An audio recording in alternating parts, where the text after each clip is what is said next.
बिस्मिल्लाहिर्रहमानिर्रहीम। अस्सलाम वालेकुम डियर स्टूडेंट्स, उम्मीद करता हूँ आप बिल्कुल ठीक हैं, मैं भी बिल्कुल ठीक हूँ। आज का हमारा लेक्चर है एनर्जी लॉ में नेपरा एक्ट पढ़ेंगे 1997, लेकिन ये एक्ट हम मुकम्मल नहीं पढ़ेंगे। जो इम्पोर्टेंट टॉपिक या सेक्शंस हैं वो हम डिस्कस करेंगे, जिनमें अथॉरिटी को डिस्कस करेंगे, डेलीगेटेड लेजिस्लेशन को, ट्राइब्यूनल को, प्रोविंशियल ऑफिस ऑफ इंस्पेक्शन को और अपेरेंट ट्राइब्यूनल को। क्योंकि ये जो लेक्चर आज मैं रिकॉर्ड करने जा रहा हूँ ये स्पेशली थर्ड ईयर के जो LLB के स्टूडेंट हैं उनके लिए रिकॉर्ड करने जा रहा हूँ। तो ये जो इम्पोर्टेंट टॉपिक्स हैं वो ही सिर्फ मैं कवर करूँगा। लेक्चर को स्टार्ट करने से पहले मैं आपसे रिक्वेस्ट करूँगा कि मेरे इस चैनल को आप सब्सक्राइब करें, इस वीडियो को लाइक करें। सबसे पहले अगर हम अथॉरिटी पे आएँ तो अथॉरिटी कौन सी अथॉरिटी, मतलब जो कि सेक्शन 3 में इस्टेब्लिश हुई है, कौन सी? नेप्रा। किसने इस्टेब्लिश की? फेडरल गवर्नमेंट ने। NEPRA established under section 3, federal government ने इस्टेब्लिश की। इसके 5 मेंबर्स होते हैं, जिनमें से एक चेयरमैन होता है और 4 अदर मेंबर्स होते हैं, जो कितने टेन्योर के लिए होते हैं? 4 इयर्स के लिए। ठीक है, 4 इयर्स के टेन्योर के लिए इतने ये होते हैं। और आप काइंडली अपने जो भी नेप्रा एक्ट 1997 है वो खोल लें। अगर आपके पास नहीं है तो नीचे डिस्क्रिप्शन में मैं लिंक डाल रहा हूँ, आप वहाँ से डाउनलोड करके खोलें। सेक्शन 3 में अभी पढ़ा रहा हूँ और सेक्शन 3 में आपको मैंने बता दिया है कि नेप्रा का मतलब क्या है, अथॉरिटी का मतलब क्या है। नेप्रा जिसके 5 मेंबर्स हैं, जिनमें से एक चेयरमैन है और 4 मेंबर्स हैं डिफरेंट, और 4 जो ये मेंबर्स होंगे वो हर प्रोविंस को, ईच प्रोविंस को रिप्रेजेंट करेंगे। एक सिंध से होगा, एक बलूचिस्तान से, एक खैबर पख्तूनख्वा से, एक पंजाब से। ठीक है, इन 4 मेंबर्स से एक वाइस चेयरमैन होगा और वो वाइस चेयरमैन जो इन 4 मेंबर्स में से होगा, वाइस चेयरमैन, वो 1 ईयर टेन्योर के लिए होगा। ठीक है, अब इस नेप्रा का जो प्रिंसिपल सीट होगा वो कहाँ पे होगा? वो होगा इस्लामाबाद पे, और कहीं और प्लेस में भी ये अपने ऑफिस बना सकते हैं। अब हम आते हैं डेलीगेटेड लेजिस्लेशन पे। आपने एडमिनिस्ट्रेटिव लॉ पे डेलीगेटेड लेजिस्लेशन तो पढ़ा होगा। डेलीगेटेड लेजिस्लेशन क्या है, मैं आपको दूसरे मिसाल के साथ समझाता हूँ। अब आइन में ये दर्ज है कि कॉन्स्टिट्यूशन में ये दर्ज है कि सुप्रीम कोर्ट जो है वो अपने रूल्स बनाएगी। पार्लियामेंट ने कॉन्स्टिट्यूशन के थ्रू लेजिस्लेशन की जो पावर है वो डेलीगेट कर दी सुप्रीम कोर्ट के, वो अपने रूल्स बनाए। आई थिंक अभी भी रूल्स जो हैं वो 1980 के रूल्स अभी इन्फोर्स्ड हैं, तो सुप्रीम कोर्ट ने अपने रूल्स बना लिए।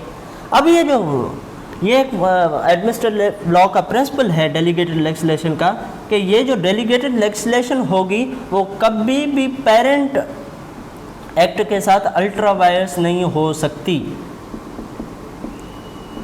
ठीक है, अब सेम चीज़ यहाँ पे है कि इस एक्ट में जो कि नेप्रा एक्ट 1997 है, इसके सेक्शन 47 में अगर आप आ जाएं तो यहाँ पे पार्लियामेंट ने इस अथॉरिटी को, नेप्रा को, एक पावर दी है, पावर डेलीगेट की है। क्यों? कि वो अपने रेगुलेशंस बनाए। अब क्लॉज 1 कहती है कि the authority may for carrying out it's functions under this act and bye notification in the official gadget make regulations not inconsistent with the provisions of this act और द रूल्स। वो क्या नहीं होंगे? Not inconsistent मतलब ultra vires नहीं हो सकते। ठीक है, और वो नेप्रा ने रूल्स बना दिए और अभी 2012 के भी रूल्स हैं, इन्फोर्स्ड हैं। ठीक है, अब डेलीगेटेड लेजिस्लेशन भी हमने पढ़ ली। अब हम पढ़ेंगे ट्राइब्यूनल क्या है। नेप्रा सेक्शन 11 के तहत, अगर आप सेक्शन 11 खोलें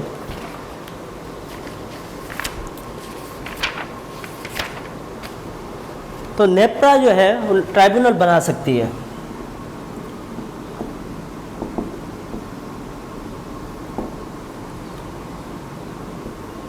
कौन बनाएगी? नेप्रा। ठीक है। अब ट्राइब्यूनल अंडर सेक्शन 11, अब इनका पर्पस क्या है? The authority may from amongst its professional staff establish tribunal for resolving contractual dispute between licensee and such other matters as the authority may assign. जो भी अथॉरिटी जो है नेप्रा, वो जो भी मैटर्स इनको असाइन करेगा वो उन मामलात में ट्राइब्यूनल उन मामलात को हियर करेगा, उन केसेस को चलाएगा। प्लस में कॉन्ट्रेक्चुअल जो डिस्प्यूट्स होते हैं लाइसेंसी वगैरह के बीच, तो उनको भी। ठीक है। अब अगर ट्राइब्यूनल ने कोई फ़ैसला दिया तो वो फैसला कहाँ पे चैलेंज होगा, वो हम इंशाल्लाह आगे पढ़ेंगे जब हम अपीलेंट ट्राइब्यूनल में आएंगे। ठीक है। अब ये भी हमने पढ़ दिया। अच्छा, सेक्शन 12 पे अगर आप आए तो नेप्रा जो है वो अपने पावर्स डेलीगेट कर सकता है, जैसा कि यहाँ पे लिखा हुआ है। द सेक्शन 12 खोलें आप। The authority may delegate to the chairman a member or any of his officer special tribunal constituted under section 11 all or any of the powers functions or duties under this act. सवाए जो नीचे दिए गए हैं इनके सवा कोई भी पावर फंक्शन ड्यूटीज डेलीगेट कर सकता है नेप्रा। किसको? ट्राइब्यूनल को, अपने चेयरमैन को, या किसी भी मेंबर या स्टाफ मेंबर को। ठीक है। डेलीगेशन भी हमने पढ़ दिया। अब हम आते हैं प्रोविंशियल ऑफिस ऑफ इंस्पेक्शन में, जो कि सेक्शन 38 है।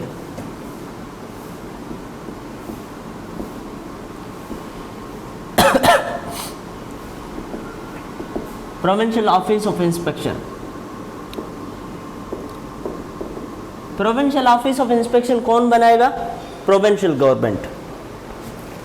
सेक्शन 38 में अगर आप आ जाएं तो वहाँ पे लिखा हुआ है कि the each province shall establish office of inspection that shall be empowered to enforce compliance with distribution companies instruction respecting metering, billing, electricity consumption charges and decision of theft of energy and make determination. ये काम करेगी।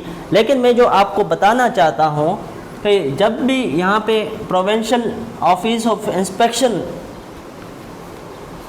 जो है वो कोई भी order pass करेगी, अगर उनमें से उस ऑर्डर से कोई एग्रीव्ड होता है, एग्रीव्ड पार्टी, तो वो कहाँ पे अपील कर सकता है? वो अपील कर सकता है अथॉरिटी के पास।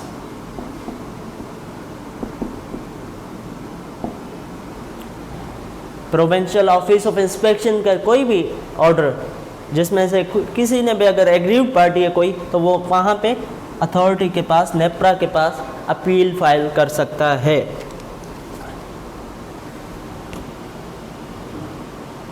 अब एक चीज़ यहाँ पे मैं डालना भूल गया, वो है कंप्लेंट्स। सेक्शन 39। सेक्शन 39 को अगर आप देखें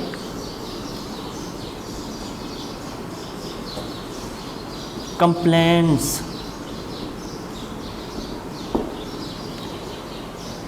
कौन कौन कंप्लेंट कर सकता है? यह कह रहा है कि any interested person including the federal government may file a written complaint with authority against a licensee for contravention of any provision of this act or any order, rule, regulation, licence or instruction made or issued thereunder. कोई भी interested person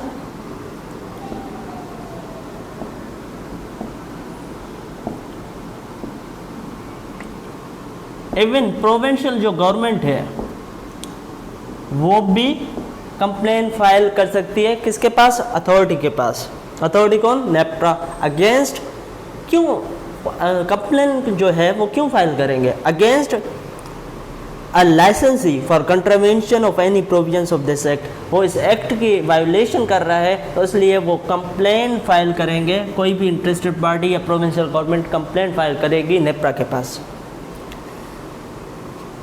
इसी का clause 2 कहता है 39 का कि the authority shell on receipt of complain before taking any action thereon, give notice to the licensee or any other person against whom such complaint has been made to show cause and provide such licensee or such other person an opportunity of being heard। ये सिर्फ बता रहा है कि उसे show cause देना है और उसे सुना जाएगा, अपॉर्चुनिटी ऑफ बीइंग हियर्ड, ऑडियल बार्ट्रम। ठीक है, अब हम आ जाते हैं अपेलेंट ट्राइब्यूनल पे। अपेलेंट ट्राइब्यूनल क्या है?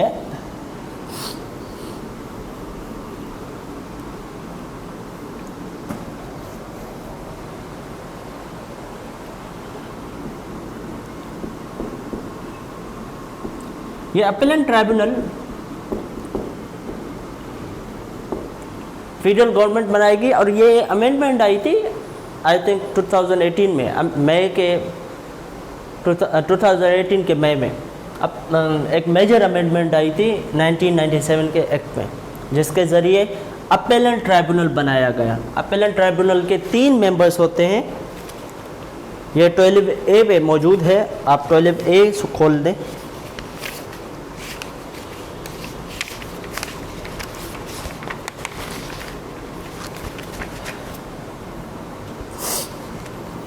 अब 12A में कह रहा है establishment of the appellate tribunal.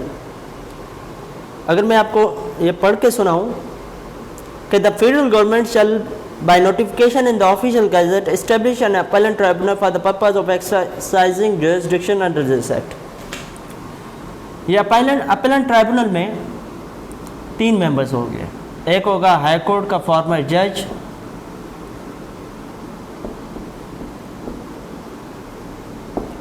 ठीक है, फार्मर होगा, सर्विंग नहीं होगा।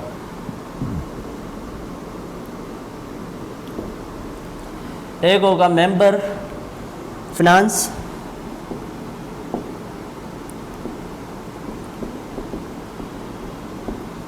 एक होगा मेंबर इलेक्ट्रिसिटी।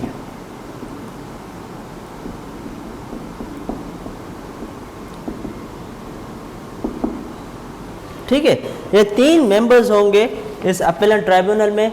ये क्या करेंगे, कौन से अपील सुनेंगे, वो हम पढ़ेंगे।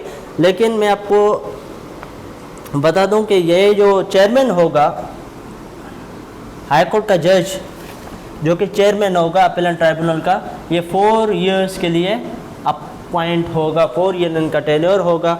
बाकी जो 2 मेंबर्स हैं इनका टेन्योर कितना होगा, 3 इयर्स। इनके पास अच्छा, ये जो अपने डिसीजन करेंगे वो डिसीजन करेंगे बाय मेजॉरिटी। मेजॉरिटी के साथ जो डिसीजन होगा वही डिसीजन प्रिवेल करेगा, वही डिसीजन अपेलेंट ट्राइब्यूनल का डिसीजन कहलाएगा। अब ये कौन से अपील सुनेंगे? एक तो सुनेंगे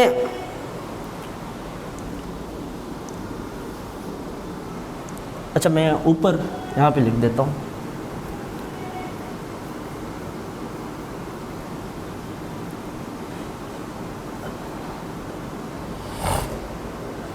ये अथॉरिटी के जो भी ऑर्डर से कोई एग्रीड पर्सन है तो वो अपेलेंट ट्राइब्यूनल पे अपील कर सकता है। सिंगल मेंबर ऑफ नेप्रा के ऑर्डर से कोई अगर एग्रीड है तो वो भी अपेलेंट ट्राइब्यूनल में अपील दाखिल कर सकता है। अगर कोई ट्राइब्यूनल जो कि नेप्रा ने खुद कंस्टिट्यूट किया अंडर सेक्शन 11, उसके ऑर्डर से भी अगर कोई एग्रीड है तो वो अपेलेंट ट्राइब्यूनल में अपील कर सकता है। अब मैं आपको ब्रीफली समझा दूं लास्ट में।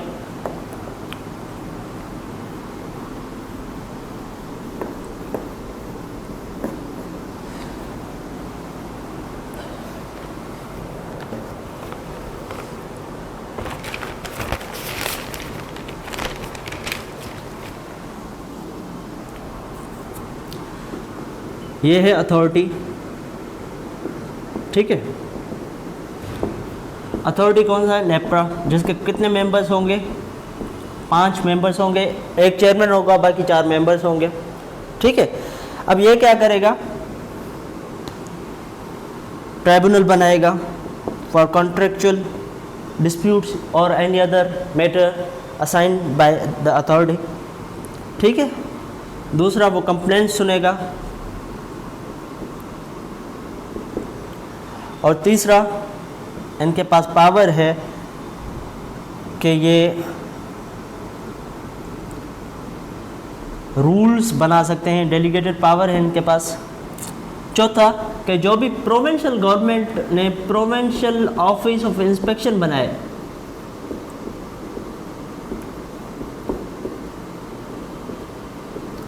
उनका अगर कोई ऑर्डर है वो अपील में जाना है तो अपील किसके पास आएगी? नेप्रा के पास अपील आएगी। कंप्लेंट भी किसके पास फाइल होगा? नेप्रा के पास, मतलब के अथॉरिटी के पास। ये जो ट्राइब्यूनल है वो कौन इस्टेब्लिश करेगा? नेप्रा। अब ये आपको होपफुली समझ में आ गया होगा। अब हम आते हैं अपेलेंट ट्राइब्यूनल के पास।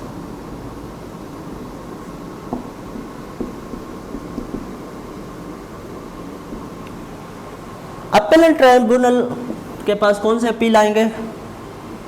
एक तो अपील आएंगे, ये जो ट्राइब्यूनल बनाया है अथॉरिटी ने, इसके जो अपील आएंगे वो आएंगे इसके पास, अपेलेंट ट्राइब्यूनल के पास।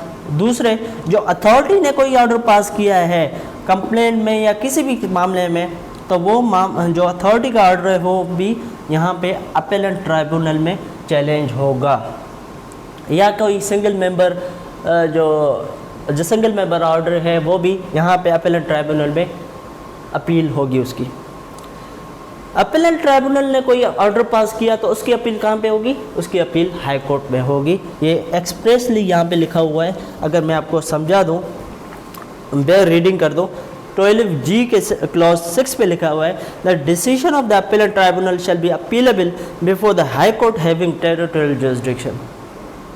ठीक है, अब मैंने लास्ट में आपसे एक इशू डिस्कस करता हूँ।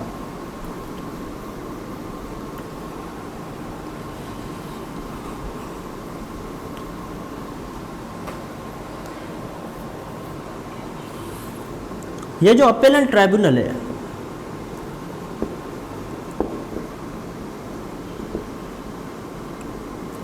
ये कब बनाया गया? 2018 में बनाया गया। 2018 में अमेंडमेंट आई, उसके बाद फेडरल गवर्नमेंट बनाएगी। ठीक है, इससे पहले अपेलेंट ट्राइब्यूनल नहीं था। जो रूल्स हैं जो नेप्रा ने बनाए हैं, उसके सेक्शन 3 में कह रहा है, उससे पहले अपील्स कहाँ जाती थी? ट्राइब्यूनल के अपील्स या किसी भी सिंगल मेंबर के ऑर्डर की अपील वो कहाँ जाती थी? अथॉरिटी के पास। अभी भी नेप्रा के जो रूल्स हैं उनमें ये लिखा हुआ है कि अपील जो जाएगी वो किसके पास जाएगी? नेप्रा के पास, अथॉरिटी के पास जाएगी। ये कौन कहता है? ये रूल्स कहते हैं। एक्ट क्या कहता है? एक्ट कहता है कि ये जो अपील्स होंगे, सिंगल मेंबर, ट्राइब्यूनल वगैरह के अपील, अथॉरिटी के ऑर्डर की अपील, वो कहाँ जाएंगी? अपेलेंट ट्राइब्यूनल पे। ये कौन कहता है? ये एक्ट कहता है। ये रूल्स किसके के मातहत हैं? एक्ट के मातहत हैं। अगर रूल्स इस एक्ट के इनकंसिस्टेंट हैं, अल्ट्रा वायर्स हैं, तो प्रिवेल कौन करेगा? एक्ट प्रिवेल करेगा। मतलब कि अपील्स अपेलेंट ट्राइब्यूनल में जाएंगी, अथॉरिटी के पास नहीं जाएंगी, और ये रूल्स अल्ट्रा वायर्स हैं। ठीक है, होपफुली आपको समझ में आ गया होगा। Thank you very much. अल्लाह हाफ़िज़।